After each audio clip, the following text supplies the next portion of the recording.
যে ওদেরকে লাইনে দাঁড়িয়ে বলো আর জিজ্ঞেস করো আইডি কার্ডের ফটোকপি আনছে কিনা। মানে সকালটা এই এরকম যায়। আমার ব্যাংকের চাকরি করার কারণে আমার আরেকটা অ্যাচিভমেন্ট হয়েছে, সেটা হলো আমার ডায়াবেটিস হয়েছে। একদিন ব্যাংকে আমার এক কলিগ এই ডায়াবেটিসের টুলস আছে, মেশিন আছে, জিজ্ঞেস করলাম শখের বসে যে ভাই দেখুন আমার ডায়াবেটিস আছে কিনা। দেখলো ডায়াবেটিস। মানুষ শখের বসে কত কি করে, আমি শখের বসে ডায়াবেটিস নিয়ে আসছি। তো সেই ডায়াবেটিস আরও ভালো মতো টেস্ট করার জন্য আমি হাসপাতালে গেলাম। গিয়ে যে পরিস্থিতির সম্মুখীন হলাম সেটা নিয়ে একটা গল্প আমি মাঝে মাঝে বলতাম, শেয়ার করি সেটাও। যে এক ব্যক্তি ডায়াবেটিস টেস্ট করার জন্য হাসপাতালে গেছে। তো ওনাকে একটা গ্লাস, বড় গ্লাস দেওয়া হয়েছে, ভাই এখানে প্রস্রাব নিয়ে আসেন। তো উনি গ্লাস ভর্তি করে প্রস্রাব নিয়ে গেছেন। তো টেস্ট করার পর ওনাকে বলছে আপনার প্রস্রাবে তো সুগার পাওয়া গেছে। তো মানে তো চিনি পাওয়া গেছে। তখন উনি বলছে মিথ্যা কথা, আমি টেস্ট করে দেখছি নোনতা, আর আপনি বলছেন চিনি পাওয়া গেছে। তো ওটা বলে সে গ্লাসটা নিয়ে যাচ্ছে। ভাই কি করেন? এতগুলো চিনি তো রেখে যাওয়া যায় না। তা আমি ডায়াবেটিস শোনার পর আমার বাড়িতে আমার ওয়াইফ রাত্রে মানে ব্যাংক থেকে আসার পর অল্প একটু ভাত দেয়। এইটুকু ভাত খেয়ে হলের ডাল দিয়েই 2 প্লেট ভাত শেষ করতাম। সেখানে ওইটুকু ভাত কি হয়। তো তার কথা হলো সকালে নাকি খেতে হয় রাজার মতো, দুপুরে নাকি খাওয়া লাগে প্রজার মতো, আর রাত্রে নাকি ফকিরের মতো। তা আমি বলি আমি তো ফকিরের মতোই খেতে চাচ্ছি। তো মানে তো ফকির কি পরিমাণ ভাত খায় তোমার কোনো আইডিয়া আছে? আমার ছেলে মেয়ে নিয়ে কোথাও গেলে অনেকে হয়তো বলে যে আপনার ছেলে মেয়ের চেহারা তো খুব মিষ্টি। আমি কি হতেই হবে, বাপের ডায়াবেটিস, ছেলে মেয়ের চেহারা তো মিষ্টি হবে। যাই হোক, চাকরির জিনিসটাই আসলে খারাপ। এখন এগুলো এগুলো কিন্তু কৌতুকের মধ্যে না। এখন যে জন্য আসা সেই কৌতুকটা বলি। পরীক্ষার হলের অবস্থা কি হয়? কোনো একটা পরীক্ষার শেষের দিকে খুব দ্রুত লিখতে হয় সময় কভার করার জন্য। তখন আমরা কি লিখি পরবর্তীতে আমাদেরকে দিলে আমরা বুঝতে পারবো না পুরোপুরি যে কি লিখছি ওই সময়। তো ইতিহাস পরীক্ষা চলছে। ইতিহাস পরীক্ষার সামনের জনে দেখে পিছনের জন লিখছে। অনেকের হয়তো জানা আছে গল্পটা। তা সামনের জন লিখছে সম্রাট শাহজাহান যুদ্ধে পরাজিত হইয়া কখনোই ভাঙ্গিয়া পড়িতেন না। পিছনের জন লিখছে যে সম্রাট শাহজাহান যুদ্ধে পরাজিত হইয়া কখনোই জাঙ্গিয়া পড়িতেন না। সামনের জন লিখছেন যে তিনি তার পিতা এবং গুরু বাবরের নিকট এই শিক্ষা লাভ করিয়াছেন। পিছনে জন লিখছে যে তিনি তার পিতা এবং গরু বাবরের নিকট এই শিক্ষা লাভ করিয়াছেন, কারণ বাবরও কখনো যুদ্ধে পরাজিত হইয়া ভাঙ্গিয়া পড়িতেন না। পিছনে জন লিখছে কারণ বাবরও কখনো যুদ্ধে পরাজিত হইয়া জাঙ্গিয়ে পড়িতেন না। সামনে জন লিখছে বরং তারা উল্লসিত হইয়া সহস্র সঙ্গী জোগাড় করিয়া পুনরায় যুদ্ধে ঝাঁপাইয়া পড়িতেন। পিছনে জন লিখছে বরং তারা উলঙ্গ হইয়া সহস্র লুঙ্গি জোগাড় করিয়া পুনরায় যুদ্ধে ঝাঁপাইয়া পড়িতেন। সামনে জন লিখছে যে কারণ যুদ্ধে জয়লাভ করিবার জন্য ভালো সঙ্গীর খুবই প্রয়োজন। আর পিছনে জন লিখছে কারণ যুদ্ধে জয়লাভ করিবার জন্য ভালো লুঙ্গির খুবই প্রয়োজন। এবং তারা যুদ্ধে জয়লাভ করিবার পর গুহার মধ্যে প্রবেশ করিতেন। পিছনে জন লিখছে এবং তারা যুদ্ধে জয়লাভ করিবার পর, না কিসের মধ্যে প্রবেশ করতেন এটা বলা যাবে না, এটা সেন্সর না। মেজাজটা ঠান্ডা হয় না কার এই লাইনে বলতে বলতেছে। এখানে প্রথম সেগমেন্ট শেষ, কৌতুক শেষ, এখন আছে প্যারোডি। প্যারোডি সুরটা সবার পরিচিত কিন্তু কথাগুলো ভিন্ন। সবাই চেষ্টা করো কোন গানটা হতে পারে। সবাই তো ভালো হতে চায়, সবাই তো ভালো হতে চায়, তবু কেউ ভালো হয় কেউ হয় না। জানি না বলে যা লোকে সত্যি কিনা,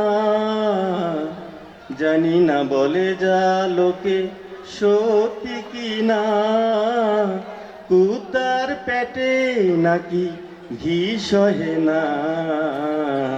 সবাই তো ভালো হতে চায়।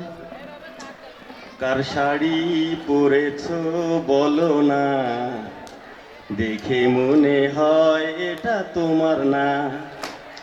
কার শাড়ি পরেছো বলো না, দেখে মনে হয় এটা তোমার না। তুমি কি এই শাড়ি চুরি করেছো, নাকি কারো কাছে গিফট পেয়েছো? তুমি আম গাছের আম নও, জাম গাছের জাম নও, নয় কোনো গাছের পেয়ারা। আমরা, তুমি আমার ক্ষেতের কুমড়া। আমার লেট্রিনে একটা বদনা,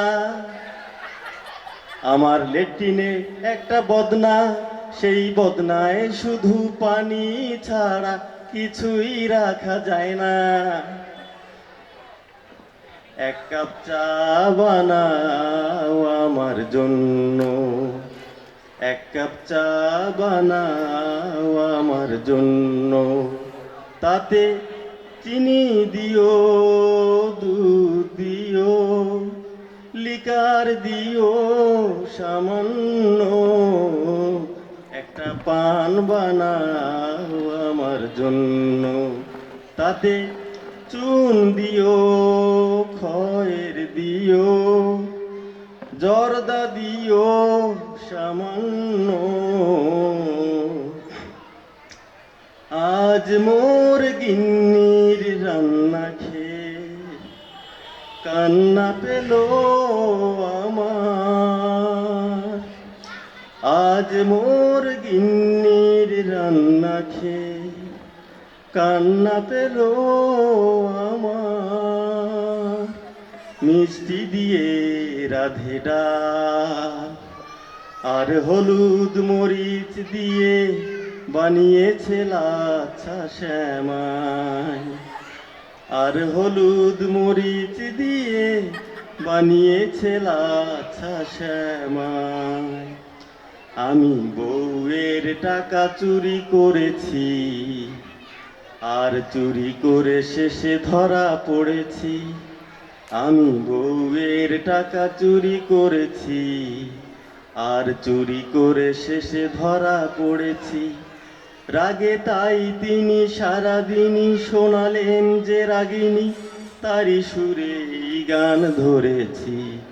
আমি বউয়ের টাকা চুরি করেছি, আর চুরি করে শেষে ধরা পড়েছি। এই পকেট দুটি যে ছিল ঠন ঠন, মানে টাকা নাই আর কি, তাই মাথা ঘুরছিল যে বন বন। এই পকেট দুটি যে ছিল ঠন ঠন, তাই মাথা ঘুরছিল যে বন বন। শেষে নিরুপায় হয়ে আমি এই মরা মরেছি, বউয়ের টাকা চুরি করেছি, আর চুরি করে শেষে ধরা পড়েছি। দোস্তুরি ছিল এমনই, যেন দোস্তুরি ছিল এমনই, বেকার স্বামীটি হয়ে দিন কাটে রয়ে শোয়ে, পিঠে কুলো কানে তুলো ভরেছি। এই কপালে যা ছিল সে কি মুছবে, আর মুছলে কি দাগ তার ঘুচবে? এই কপালে যা ছিল সে কি মুছবে, আর মুছলে কি দাগ তার ঘুচবে? শেষে খোঁড়াতে খোঁড়াতে এসে ঘোড়াতেই চড়েছি, বউয়ের টাকা চুরি করেছি, আর চুরি করে শেষে ধরা পড়েছি। Thank you.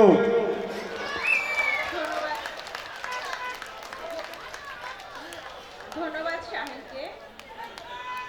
আচ্ছা, আকাশের তারা কি গোনা যায় ইতি? প্রিয় মানুষ সাথে থাকলে অবশ্যই আকাশের তারা গোনা যায়। আচ্ছা, তাহলে যে গুনতে চাচ্ছে তাকে গুনতে দেই। আসছে আবিদা সুলতানা কেয়া। এক আকাশের তারা তুই একা গুনিস নে। যে ওর খায়েশ হয়েছে, ও তারা গুনবে।